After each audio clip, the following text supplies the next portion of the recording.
tell me what you thought. You loved it, right? No. Like you're speechless because you loved it so much, right? No. Honey, tell the people how much you loved it. I am. I did not. Honey, Yeah. tell the people how much you liked it. Just like a man. Yep. I can't even with you right now.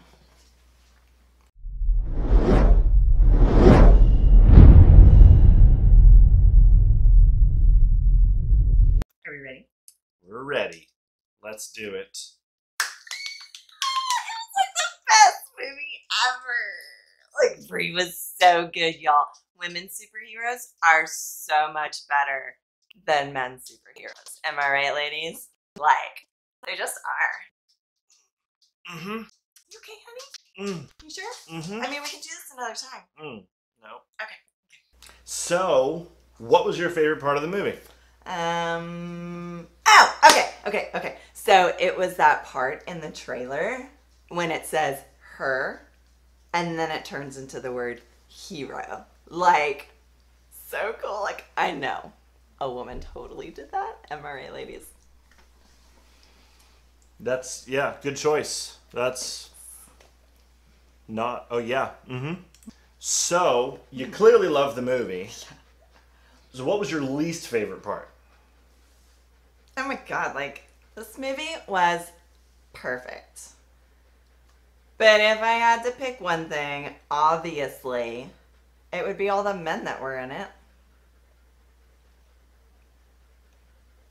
Okay, good choice. Good choice. Okay. So, tell me what you thought. You loved it, right? No. Like you're speechless because you loved it so much, right? No. Honey, tell the people how much you loved it. I am. I did not. Honey, Yeah. tell the people how much you liked it. Just like a man. Yep. I can't even with you right now. Sorry, wasn't that good. Babe, you didn't even watch the movie. All you saw was the trailer. You know what? I'm not fighting your war. I'm ending it. Well, that was fun. Send all the hate mail to moonmoviereview@gmail.com. Why would you do that? It's on all your stuff That's anyway. the actual email. Send them to another email. Something completely different. Be sure to subscribe and hit the notification bell. Hey, movie watchers. Welcome to Moon Movie Review. I'm Travis Moon. This is my lovely wife, Stephanie, who has graciously agreed to join me on this parody of a of a movie review of Captain Marvel.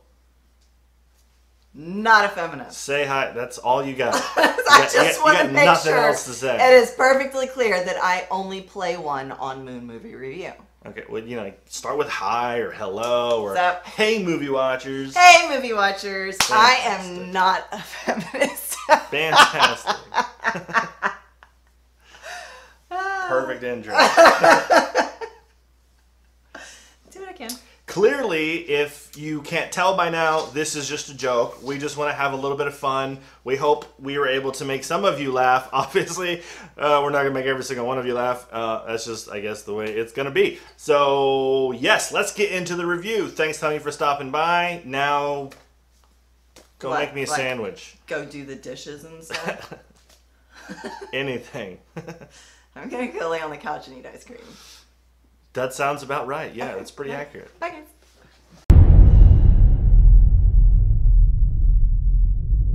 Obviously, today's review is Captain Marvel, starring Brie Larson, Samuel L. Jackson, Ben Mendelsohn, Annette Bening, Lashana Lynch, and like Jude Law and a bunch of other people that you will probably recognize. If you're new to this channel, I like to talk about my likes, my dislikes, and then give you the breakdown. All my reviews have spoilers, so this is your one and only warning. Okay, movie watchers, let's review.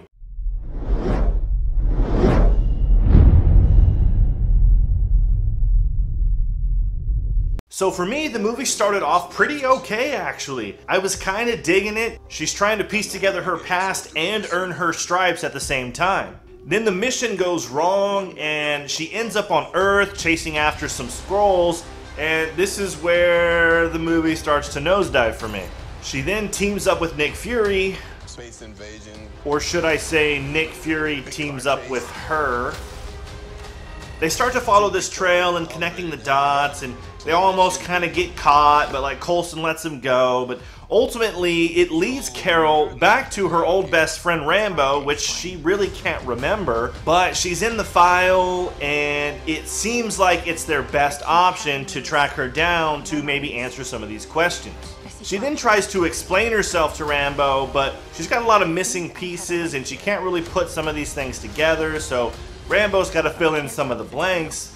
But it really isn't until Talos shows up and basically begs Captain Marvel for help that he then shows her what happened to her and how she got these powers and how kind of this whole story unfolds. Captain Marvel then learns that she was taken by the Kree and was indoctrinated into their scheme of like wiping out the entire Skrull race. And Captain Marvel is now woke, and then she decides to just beat everyone up.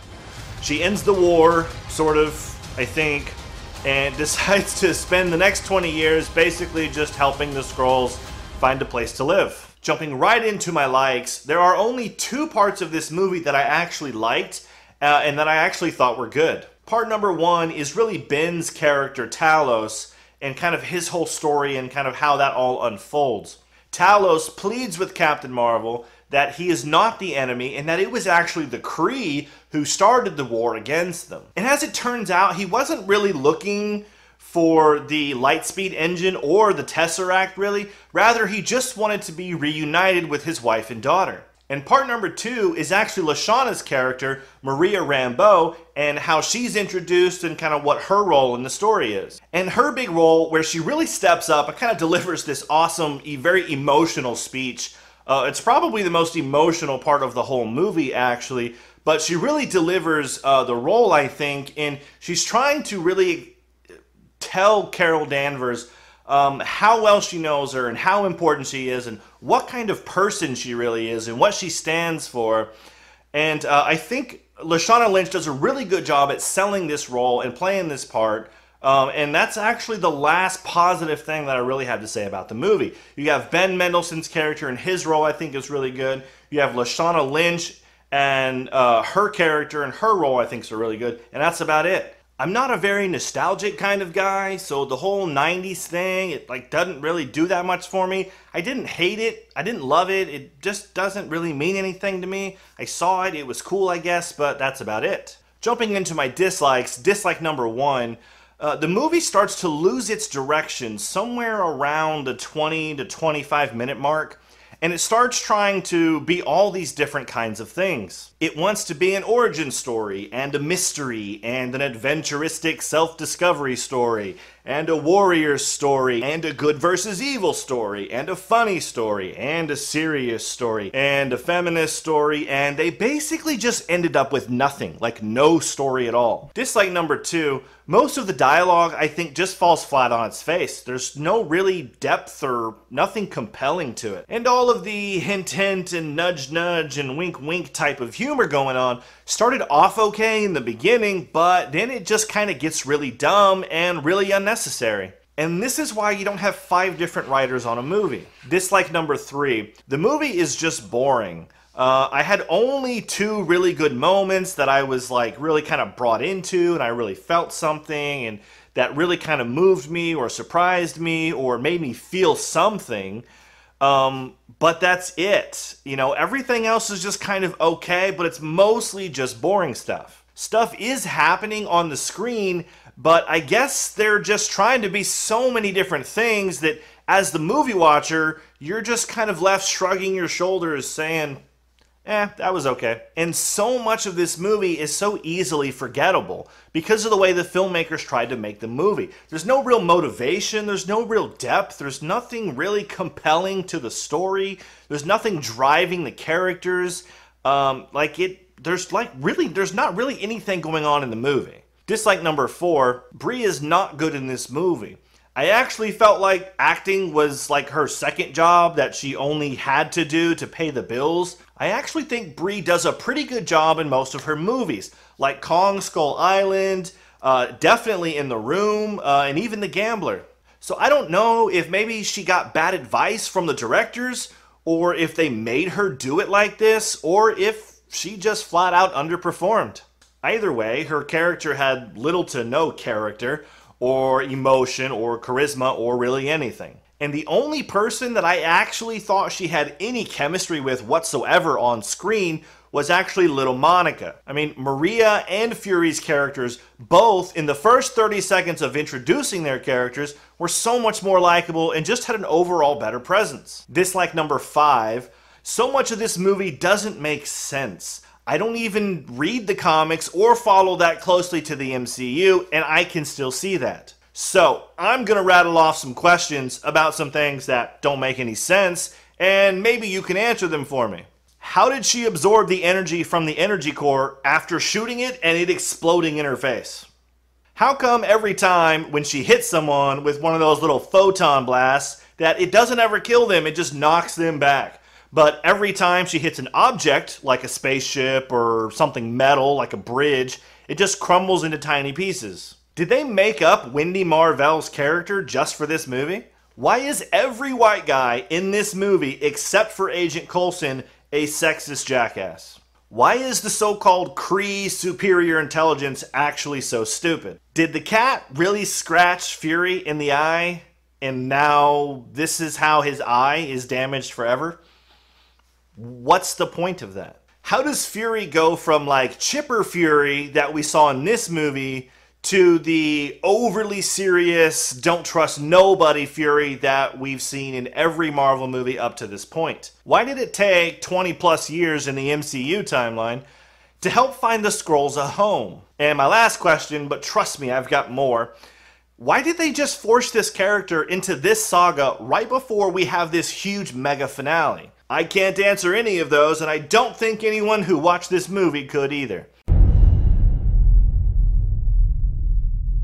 Movie Watcher question. This is a real question, actually. If you had a fistful of Infinity Stones, would you just wipe this movie clean from existence? Just this movie never exists anymore? Okay, Movie Watchers, here's the breakdown. I'm giving the writing a 4 out of 10 because it's really trying to be too many things at one time, it's got too many plot holes, and it leaves me with too many questions. I'm giving the acting a 5.5 out of 10. Some of these supporting actors actually do play their respective roles pretty well. I thought Ben Mendelsohn did pretty good, and I thought Lashana Lynch did pretty good, but that's about it for me. I'm giving the cinematography a 6 out of 10, as some of the scenes early on do look really awesome and were really enjoyable, but then it just kind of goes back and forth. It's kind of wishy-washy. Some scenes look good, some scenes don't. I'm giving the directing a 4 out of 10 because I think they honestly just failed at working together to create a strong, cohesive vision for this movie.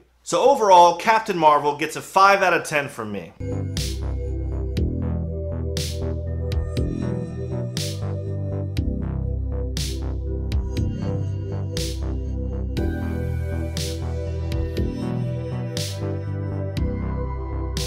Thank you for watching. I hope you enjoyed this video. I've got more reviews and discussions coming your way, so check back soon for those, and I'll see you on the next one.